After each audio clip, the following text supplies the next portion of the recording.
శారదా, ఏం జరుగుతుంది? ఎందుకు అనవసరంగా గగన్ బావగారితో అక్కడ పోటీకి దిగాడు? అదే నాకు అర్థం కావడం లేదండి. ఎంత వాదించినా వాడు మా మాట వినడం లేదు.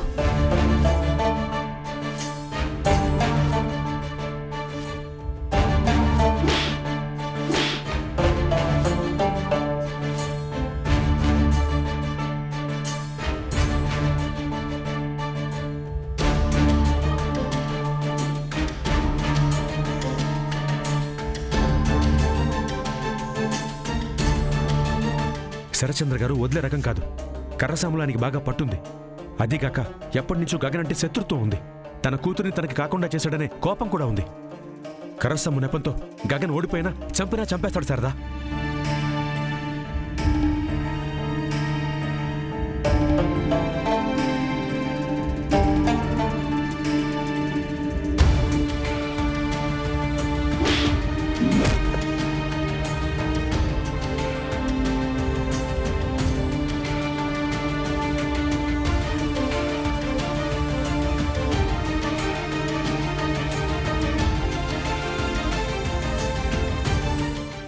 ఇదేంటమ్మాయి, నువ్వు వేసిన ప్లాన్ వర్కౌట్ అవడం లేదు.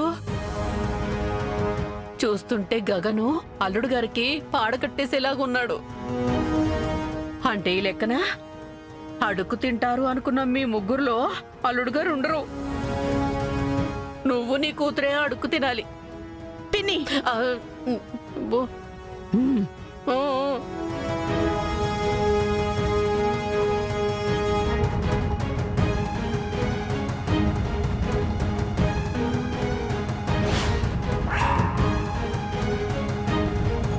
శారదా, మీరే వస్తుంది. ఇప్పుడు ఎలా అండి? శారదా, నువ్వు అటెళ్ళు. వెళ్ళు వెళ్ళు వెళ్ళు.